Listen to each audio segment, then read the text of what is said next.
श्री शिवाय नमस्तुभ्यम। ओम नमः शिवाय। जय श्री कृष्णा। राधे राधे। हर हर महादेव। ओम नमो भगवते वासुदेवाय नमः। जय श्रीमन नारायण। दोस्तों आइए आज चलिए जानते हैं इस वीडियो में इस बार अन्नदा एकादशी कौन से दिन आ रही है और इस दिन के शुभ मुहूर्त कौन से हैं, अगले दिन पारण करने का समय क्या रहेगा और अगले दिन आने वाला प्रदोष व्रत अगर आप भी कर रहे हैं तो फिर इस एकादशी का पारण आप कैसे कर सकते हैं। इन सभी प्रश्नों के बारे में आज हम बात करेंगे। तो आइए तो आप आरंभ करते हैं। आज की अजा एकादशी कब है, यह विशेष वीडियो आइए। प्रत्येक वर्ष भाद्रपद मास के कृष्ण पक्ष में आती है अजा एकादशी और इस बार यह एकादशी आ रही है 19 अगस्त 2025 मंगलवार के दिन। इस व्रत का पारण करने का समय रहेगा अगले दिन यानी कि 20 अगस्त 2025 बुधवार के दिन सुबह 5:56 से लेकर 10:18 के बीच में।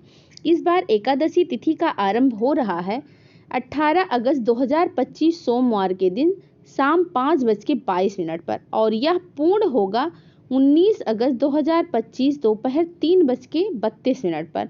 इस प्रकार से अगर देखा जाए तो 19 तारीख को हमें संपूर्ण एकादशी प्राप्त हो रही है और उदया तिथि के अनुसार हम 19 अगस्त को ही प्रातः ब्रह्म मुहूर्त से एकादशी व्रत का पालन करेंगे और यह अगले दिन 20 तारीख को सुबह पारण के समय समाप्त होगा। चलिए अब एकादशी वाले दिन यानी 19 अगस्त को कौन कौन से शुभ मुहूर्त हैं उस विषय में जानते हैं। अजा एकादशी के दिन प्रातः काल में ब्रह्म मुहूर्त का समय रहेगा सुबह 4:25 से लेकर 5:09 के बीच में और सूर्योदय होगा सुबह 5:52 पर। सूर्यास्त का समय रहेगा 6:57 पर। प्रातः काल में भगवान श्री विष्णु का पूजा अर्चना कर सकते हैं आप प्रातःकालीन पूजा के समय में और यह समय है सुबह 4:47 से लेकर 5:52 के बीच। संध्या काल में भगवान श्री हरि की पूजा करने का समय रहेगा शाम 6:57 से लेकर 8:02 के बीच में। इस दिन अभिजीत मुहूर्त का समय रहेगा सुबह 11:58 से लेकर दोपहर 12:51 के बीच। इस दिन विशेषकर पुष्कर योग भी बन रहा है जो कि आरंभ होगा रात 1:07 पर और पूरा होगा अगले दिन सुबह 5:53 पर। एकादशी वाले दिन राहु काल का समय रहेगा दोपहर 3:40 से लेकर शाम 5:19 तक और जैसा कि आप पहले ही जान चुके हैं कि एकादशी व्रत का पारण करने का समय रहेगा अगले दिन यानी कि 20 अगस्त 2025 बुधवार के दिन सुबह 5:56 से लेकर 10:18 के बीच में। अब आइए जानते हैं 20 तारीख को प्रदोष व्रत यानी कि बुध प्रदोष व्रत आ रहा है तो आप में से कई लोग इस प्रदोष व्रत का भी पालन कर रहे होंगे।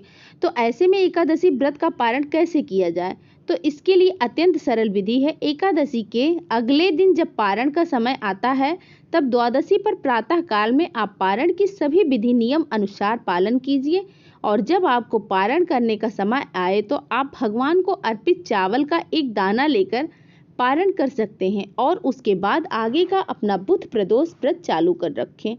भगवान शिव से प्रार्थना कर सकते हैं कि सिर्फ एकादशी व्रत का पारण करने के लिए आपने चावल का एक दाना लिया है और उसके बाद आप अपने प्रदोष व्रत को यथावत जारी रखें। इस प्रकार भगवान शिव से और भगवान श्री विष्णु के प्रार्थना करके आप अपने एकादशी और प्रदोष दोनों व्रत का पालन कर सकते हैं। भाद्रपद मास के कृष्ण पक्ष में आने वाली यह अजा एकादशी का उपवास जो भी व्यक्ति पालन करता है और उस दिन इंद्रियों के स्वामी भगवान श्री ऋषिकेश की पूजा अर्चना करता है वह सभी पापों से मुक्त हो जाता है, ऐसा हमारे शास्त्रों का कथन है। और इस एकादशी की महिमा श्रवण करने मात्र से ही व्यक्ति अपने पूर्व जन्मों के पापों से मुक्त होकर इस भौतिक जगत के सुख भोग कर आध्यात्मिक जगत को प्राप्त करता है और भौतिक स्वर्गीय लोकों में इससे बढ़कर कोई श्रेष्ठ दिन नहीं है। इस दिन किया गया है कोई भी धार्मिक कार्य जप तप दान उस व्यक्ति को अनेक गुना अधिक फल प्रदान करता है और इसीलिए इस विशेष अजा एकादशी के दिन अधिक से अधिक हरे कृष्ण महामंत्र की माला का जप करना चाहिए और यह महामंत्र है हरे कृष्णा हरे कृष्णा हरे कृष्णा हरे राम हरे राम हरे राम। अगर आप चातुर्मास का पालन कर रहे हैं तो यह एकादशी आपके लिए सबसे महत्वपूर्ण है। जब आप अपने आध्यात्मिक कार्यों को अनेक गुना बढ़ा सकते हैं। अगर आप संपूर्ण चातुर्मास में उपवास का पालन कर पा रहे हैं तो कम से कम आपको चातुर्मास में आने वाली प्रत्येक एकादशी का श्रद्धा और नियम पूर्वक पालन अवश्य ही करना चाहिए। इससे आप अपने भक्ति में जीवन में भी प्रगति करेंगे और भगवान श्री कृष्ण की विशेष कृपा प्राप्त करेंगे। भाद्रपद मास के कृष्ण पक्ष में आने वाली यह अजा एकादशी तिथि प्रत्येक मनुष्य को भक्ति मार्ग में प्रगति प्रदान करता है। इसका पूर्ण श्रद्धा पूर्वक पालन करने से और इस एकादशी की महिमा का गान करते हुए कथा का श्रवण या पठन करने मात्र से ही व्यक्ति के सभी पाप नष्ट हो जाते हैं। और इतना ही नहीं, इस अजा एकादशी की कथा का श्रवण करने मात्र से भी व्यक्ति को अश्वमेध यज्ञ का फल प्राप्त होता है। इस एकादशी के उपलक्ष्य में किया गया कोई भी दान और कोई भी सेवा मनुष्य को अधिक से अधिक फल प्रदान करवाता है और इसीलिए इस सुवर्ण अवसर का लाभ प्रत्येक मनुष्य को उठाना चाहिए। इस मास में इस एकादशी के साथ साथ और भी बहुत सारे सुंदर पर्व आने वाले हैं, जैसे कि एकादशी के अगले दिन रहेगा पुत्र प्रदोष व्रत और इसके अलावा पिठोरा अमावस्या, बाराह जयंती, हरितालिका तीज, गणेश चतुर्थी, ऋषि पंचमी, राधा अष्टमी और महालक्ष्मी व्रत की शुरुआत जैसे अनेक पवित्र दिन आने वाले हैं। तो चलिए तैयार हो जाइए इस भाद्रपद मास के कृष्ण पक्ष में आने वाले अजा एकादशी का पालन करने के लिए। जय श्री कृष्णा, राधे राधे, हर हर महादेव। ओम नमो भगवते वासुदेवाय नमः। जय श्रीमन नारायण। धन्यवाद।